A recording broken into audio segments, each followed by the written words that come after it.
नमस्कार दोस्तों, स्वागत है आपका आज के मुख्य समाचार में। सबसे पहली बड़ी खबर में आपको बताएंगे यूपी के सीएम योगी आदित्यनाथ पर बिहार में याचिका दायर, जाने पूरा मामला। इसी के साथ दूसरी बड़ी खबर में जिक्र होगा कि यूपी चुनाव व अयोध्या में आपकी तिरंगा यात्रा, बोली केजरीवाल की पार्टी बीजेपी का फर्जी राष्ट्रवाद करेंगे बेनकाब। तीसरी बड़ी खबर में आपको बताएंगे कि जब गडकरी बोले सीएम बनने वाले इसलिए दुखी हैं क्योंकि कब रहेंगे कब जाएंगे भरोसा नहीं। दोस्तों, हर एक खबर की गहराई में आपको ले जाएंगे, लेकिन उससे पहले अगर आपको भी ऐसा लगता है कि भाजपा की उल्टी गिनती शुरू हो चुकी है तो आप अभी इस वीडियो को लाइक कीजिए और इस लाल बटन को दबाकर चैनल को सब्सक्राइब करके घंटी बजाइए और कमेंट में लिखिए जय हिंद। चलते हैं पहले खबर की तरफ। यूपी के सीएम योगी आदित्यनाथ पर बिहार में याचिका दायर, जाने पूरा मामला। जी हाँ दोस्तों, बिहार के मुजफ्फरपुर जिले के अहियापुर निवासी तमन्ना हाशमी ने उत्तर प्रदेश के सीएम योगी आदित्यनाथ पर एक समुदाय के खिलाफ अपमानजनक टिप्पणी करने का आरोप लगाते हुए सोमवार को सीजेएम कोर्ट में परिवाद दर्ज कराया है। कोर्ट ने मामले पर सुनवाई के लिए 21 सितंबर की तिथि निर्धारित किया है। तमन्ना हाशमी का आरोप है कि बयान से समुदाय के लोग अपमानित महसूस कर रहे हैं। याचिका में यह आरोप लगाया है कि उत्तर प्रदेश की पूर्ववर्ती सरकारों की तुलना करते हुए सीएम योगी ने एक जाति विशेष को टारगेट करते हुए कहा कि पूर्व की सरकार में अब्बा जान कहने वाले लोग गरीबों का राशन हजम कर लेते थे, लेकिन अब उनके राज्य में यह बंद हो गया है। इसी को लेकर तमन्ना हाशमी ने परिवाद दायर किया है। उनका कहना है कि सूबे के एक बड़े संवैधानिक पद पर बैठे सीएम का यह बयान देश को तोड़ने वाला है। चलते हैं अगली खबर की तरफ। यूपी चुनाव अयोध्या में आपकी तिरंगा यात्रा, बोली केजरीवाल की पार्टी बीजेपी का फर्जी राष्ट्रवाद करेंगे बेनकाब। जी हां दोस्तों, उत्तर प्रदेश विधानसभा चुनाव को लेकर आम आदमी पार्टी ने अपनी सक्रियता बढ़ा दी है। आज मंगलवार को पार्टी की तरफ से फैजाबाद में तिरंगा यात्रा निकाली जाएगी। पार्टी की तरफ से ट्वीट कर बताया गया है कि इस यात्रा के माध्यम से बीजेपी के नकली राष्ट्रवाद को बेनकाब किया जाएगा। पार्टी की तरफ से कहा गया है कि तिरंगा यात्रा 18वीं सदी के नवाब शुजाउद्दौला के मकबरे से शुरू होकर शहर के गांधी पार्क में समाप्त होगी। पार्टी के नेता संजय सिंह और मनीष सिसोदिया यात्रा में मौजूद रहेंगे। इससे पहले संजय सिंह ने कहा था उनकी पार्टी असली बनाम फर्जी राष्ट्रवाद के मुद्दे पर उत्तर प्रदेश का आगामी विधानसभा चुनाव लड़ेगी। राज्यसभा सदस्य एवं आपके उत्तर प्रदेश प्रभारी सिंह ने रविवार को दावा किया था कि यूपी में उनकी पार्टी कांग्रेस के मुकाबले ज्यादा मजबूत है। सिंह ने कहा, विधानसभा चुनाव में आम आदमी पार्टी का मुख्य मुद्दा भाजपा का राष्ट्रवाद बनाम आम आदमी पार्टी का राष्ट्रवाद होगा। भाजपा का राष्ट्रवाद फर्जी है, वहीं आम आदमी पार्टी का राष्ट्रवाद असली है। आप नेता ने कहा था, भाजपा की सांप्रदायिक राजनीति की काट इसी नीति के जरिए की जा सकती है। वर्ष 2011 में लोगों ने महात्मा गांधी के रास्ते पर चलकर अन्ना हजारे की अगुवाई में भ्रष्टाचार के खिलाफ अहिंसक आंदोलन किया था, मगर 2014 के बाद से हालात पर सांप्रदायिकता हावी हो गई।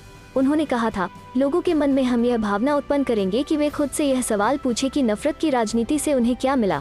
क्या पेट्रोल सस्ता हुआ, महंगाई कम हुई, सबको रोजगार मिल गया और क्या काला धन वापस आ गया। सिंह ने उत्तर प्रदेश में सभी 403 सीटों पर अपने बलबूते चुनाव लड़ने के औचित्य के बारे में पूछे जाने पर कहा, हम दिल्ली मॉडल को लेकर चुनाव लड़ेंगे, तब हमारे पास सभी सीटों पर चुनाव लड़ने के अलावा कोई विकल्प नहीं रहता। इस सवाल पर कि क्या आम आदमी पार्टी का संगठन उत्तर प्रदेश में इतना मजबूत है कि सभी सीटों पर चुनाव लड़ सके, सिंह ने दावा किया कि प्रदेश में आम आदमी पार्टी कांग्रेस के मुकाबले ज्यादा मजबूत है। चलते हैं अगली खबर की तरफ। जब गडकरी बोले सीएम बनने वाले इसलिए दुखी हैं क्योंकि कब रहेंगे कब जाएंगे भरोसा नहीं। जी हाँ दोस्तों, केंद्रीय मंत्री नितिन गडकरी अक्सर अपने बेबाक बयानों को लेकर सुर्खियों में बने रहते हैं। सोमवार को राजस्थान के जयपुर में एक कार्यक्रम के दौरान नितिन गडकरी ने फिर ऐसा कुछ कहा जिसकी चर्चाएं हो रही हैं। नितिन गडकरी बोले कि जो मुख्यमंत्री बनते हैं वो इसलिए परेशान रहते हैं कि पता नहीं कब हटा दिया जाए। खास बात यह है कि नितिन गडकरी का ये बयान तब आया है जब बीते दिन ही गुजरात में भूपेंद्र पटेल मुख्यमंत्री पद की शपथ ले रहे थे। बीजेपी ने विजय रूपानी को मुख्यमंत्री पद से हटाया है और भूपेंद्र पटेल को उनकी जगह लाया गया है। राजस्थान की विधानसभा द्वारा आयोजित एक कार्यक्रम में नितिन गडकरी ने हिस्सा लिया था। उन्होंने यह कहा कि राजनीति का मुख्य उद्देश्य आम लोगों के जीवन में बदलाव लाना ही है, लेकिन आजकल इसे सिर्फ सत्ता हथियाने से जोड़कर देखा जाने लगा है। लोकतंत्र का मुख्य लक्ष्य समाज के अंतिम व्यक्ति को लाभ पहुंचाने का है। गौरतलब है कि भारतीय जनता पार्टी द्वारा हाल ही के दिनों में कई मुख्यमंत्रियों को अचानक बदल दिया गया है। पहले उत्तराखंड में त्रिवेंद्र सिंह रावत की जगह तीरथ सिंह रावत को लाया गया, बाद में उन्हें भी बदलकर पुष्कर सिंह धामी को लाया गया। फिर कर्नाटक में बीएस येदियुरप्पा की जगह बसवराज बोम्मई को लाया गया और अब गुजरात में विजय रूपानी की जगह भूपेंद्र पटेल को मुख्यमंत्री बनाया गया। वहीं असम में भी चुनाव के बाद इस बार सर्बानंद सोनोवाल को मुख्यमंत्री न बनाकर हेमंत बिस्वा शर्मा को मुख्यमंत्री बनाया गया है। चलते हैं अगली खबर की तरफ। नीतीश के अफसर बेलगाम उपेंद्र कुशवाहा ने खोल दी पोल, कहा बिहार में नहीं सुनते अधिकारी, नेताओं को कोई रेस्पॉन्स नहीं देते। जी हाँ दोस्तों, बिहार में अक्सर अफसरशाही का आरोप झेलने वाली नीतीश सरकार के ऊपर एक बार फिर से बड़ा आरोप लगा है। इस बार भी विपक्ष ने नहीं बल्कि बिहार के मुख्यमंत्री नीतीश कुमार के बेहद करीबी और भरोसेमंद नेता उपेंद्र कुशवाहा ने बड़ा आरोप लगाया है। सीएम नीतीश की पार्टी जनता दल यूनाइटेड के संसदीय बोर्ड के राष्ट्रीय अध्यक्ष उपेंद्र कुशवाहा ने बिहार में अफसरों को बेलगाम बताया और कहा कि वे नेताओं को कोई रेस्पॉन्स नहीं देते। कुशवाहा ने नीतीश के अफसरों को तीखे शब्दों में चेतावनी भी दी कि इस तरह से बिल्कुल नहीं चलेगा। बिहार यात्रा पर निकले उपेंद्र ने पूर्णिया में अफसरों की मनमानी को लेकर बड़ा बयान दिया। पूर्णिया परिसदन में मीडिया कर्मियों से बातचीत करने के दौरान उपेंद्र कुशवाहा ने कहा कि बिहार में सरकारी अफसर बिल्कुल भी कोई प्रतिक्रिया नहीं देते। कुशवाहा का कहना है कि अधिकारी नेताओं की बात ही नहीं सुनते। सत्ताधारी दल के नेताओं और पदाधिकारियों की बात को भी अधिकारी नजरअंदाज करते हैं और अनदेखी कर निकल जाते हैं। उपेंद्र कुशवाहा ने कहा कि जनता की समस्याओं के प्रति अधिकारी कोई प्रतिक्रिया नहीं देते हैं, वे कोई भी रेस्पॉन्स नहीं करते। अधिकारियों को मुख्यमंत्री नीतीश कुमार के संदेश को ग्रहण करना चाहिए। सीएम नीतीश ऐसी चीज बिल्कुल भी टॉलरेट करने वाले नहीं हैं। जनता दल यूनाइटेड के नेता भी कई जगह कहते हैं कि अधिकारी सुन नहीं रहे हैं। उपेंद्र कुशवाहा ने कहा कि जनता दल यूनाइटेड के नेताओं और पदाधिकारियों की बात अफसरों को सुनना ही पड़ेगा। जो जायज काम है अधिकारियों को उसे करना ही होगा, जो जायज नहीं है उसे नहीं करें, लेकिन उन्हें सुनना तो पड़ेगा। कई जगह इस तरह की शिकायत मिल रही है कि अधिकारी लोग रेस्पॉन्स नहीं कर रहे हैं। इस तरह से बिल्कुल भी नहीं चलेगा। गौरतलब हो कि इससे पहले जनता दल यूनाइटेड के नेता और बिहार सरकार के मंत्री मदन सहनी ने भी नीतीश सरकार में अफसरशाही का आरोप लगाते हुए इस्तीफे की पेशकश कर दी थी। बिहार सरकार में समाज कल्याण मंत्री मदन सहनी ने मुख्यमंत्री नीतीश कुमार के सामने इस्तीफे की पेशकश करते हुए कहा था कि बिहार में अफसरशाही चरम पर है। यहाँ के चपरासी भी मंत्री की बात नहीं सुनते तो अफसर क्या सुनेगा।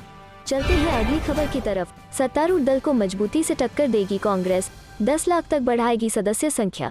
जी हाँ दोस्तों, कांग्रेस उत्तराखंड में सत्तारूढ़ दल भाजपा को बूथवार मजबूती से टक्कर देगी। इसके लिए हर बूथ पर पार्टी की सदस्य संख्या बढ़ाने के अभियान को व्यापक तरीके से अंजाम दिया जाएगा। पूरे प्रदेश में इसी तर्ज पर सदस्य संख्या को 5.70 लाख से बढ़ाकर 10 लाख करने का लक्ष्य रखा गया है। उत्तराखंड में कांग्रेस का सदस्यता अभियान जोर पकड़ने जा रहा है। अभियान के माध्यम से मतदाताओं को साधने की तैयारी है। सभी जिला इकाइयों को इस काम में मुस्तैदी से लगाया जाएगा। प्रमुख प्रतिपक्षी पार्टी यह मानकर चल रही है कि मौजूदा माहौल उसके पक्ष में है। पेट्रोल, डीजल और रसोई गैस की बढ़ती कीमतों से आमजन में केंद्र और राज्य की भाजपा सरकारों के खिलाफ रोष है। रोष को भुनाने के लिए जनता को पार्टी से जोड़ने की रणनीति पर काम शुरू कर दिया गया है। हर विधानसभा क्षेत्र में सदस्यता अभियान जोर शोर से चलाया जाएगा। प्रत्येक मैदानी विधानसभा क्षेत्र को न्यूनतम 20,000 और पर्वतीय विधानसभा क्षेत्र को न्यूनतम 10,000 व्यक्तियों को जोड़ने का लक्ष्य दिया जा रहा है। प्रत्येक विधानसभा क्षेत्र में बूथवार अभियान चलेगा। राज्य में 11,000 से ज्यादा बूथ हैं। प्रत्येक बूथ पर 50 नए व्यक्ति पार्टी के साथ जोड़े जाएंगे। कुल 70 विधानसभा क्षेत्रों में पार्टी की सदस्य संख्या को 10 लाख तक पहुंचाने में जिले से लेकर प्रदेश स्तर के कांग्रेस के पदाधिकारी जुटेंगे। प्रदेश कांग्रेस अध्यक्ष गणेश गोदियाल का कहना है कि कांग्रेस के प्रति आम जन में भारी उत्साह देखने को मिल रहा है। ऐसे में सदस्य संख्या बढ़ाने की पार्टी की कोशिशों को कामयाबी मिलने में कोई परेशानी नहीं होने वाली है। बूथों से लेकर विधानसभा क्षेत्र स्तर तक सदस्यता अभियान का पूरा दारोमदार जिला इकाइयों पर रहेगा। इस सिलसिले में 16 सितंबर को प्रदेश मुख्यालय में सभी जिला कांग्रेस इकाइयों के अध्यक्षों की बैठक होगी। इसमें सदस्यता अभियान को तेज गति से पूरा करने की रणनीति पर मंथन होगा।